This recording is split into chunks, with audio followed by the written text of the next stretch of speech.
magandang umaga, tanghali at gabi sa inyong lahat ng nanonood ng video record na ito. Ang ipapahayag ko po na salita ng Diyos ngayong araw na ito, ngayong September 1, 2025. Ang ipapahayag ko po na salita ng Diyos ngayong araw na ito is Isaiah chapter 21. Ang sabi dito, ito ang pahayag tungkol sa Babylonia, parang ipo-ipong mahagibis mula sa disyerto, ang manlulupig ng Negev mula sa isang nakakapangilabot na lupain. Nakita ko ang isang pangitayong puno ng kalupitan, kataksilan at pagkawasak. Sugod ilam, sakupin mo, Media, wawakasan ko na ang ginawang pagpapahirap ng Babylonia. Dahil dito nakadama ako ng matinding takot, namilipit ako sa sakit tulad ng isang babaeng nanganganak. Ako'y nakayoko kaya hindi makarinig. Ako'y nalilito kaya hindi makakita. Pinanghihinaan ako ng loob, nangangatal ako sa takot. Ang pananabik ko sa takip silim ay naging isang pagkasindak. Sa aking pangitain ay handa na ang hapagkainan, nakalatag na rin ang mga alpombra upang upuan ng mga panauhin. Sila'y nagkakainan at nag-iinuman, ngunit isang utos ang biglang narinig. Tumayo kayo mga pinuno at langisan ang mga kalasag. At ganito ang sabi sa akin ni Yahweh, lumakad ka na at maglagay ng bantay at iulat ang kanyang mga nakikita. Kung makakita siya ng mga kawal na nakasakay sa mga kabayo at mga kawal na nakasakay sa asno at kamelyo, dapat siya maging handa at ang kahanda niya ay kailangang maging lubos. Sumigaw ang bantay.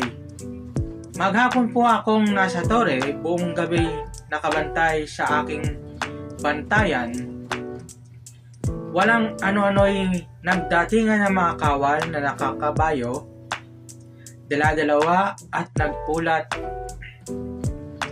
ang bantay. Bumagsak na ang Babylonia, ang nagkalat sa lansangan, ang durog-durog niyang mga Diyos-Diyosan. Bayan ko, matagal nang ikaw ay tila trigong ginigiik.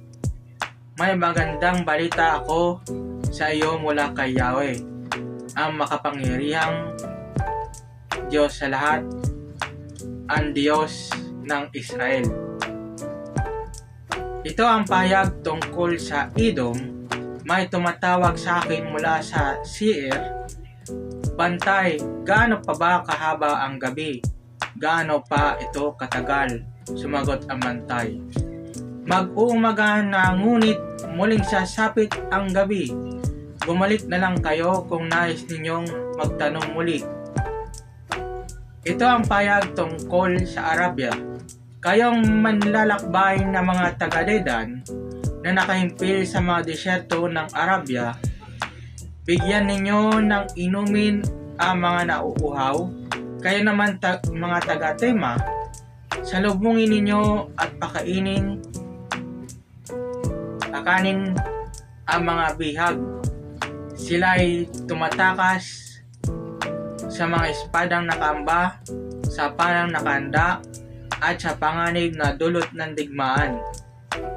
Ganito ang sabi sa akin ni Yahweh, sa loob ng 1 taon, ayon sa pagbilang ng upahang manggagawa, magwawakas ang kadikilaan ng Kedar.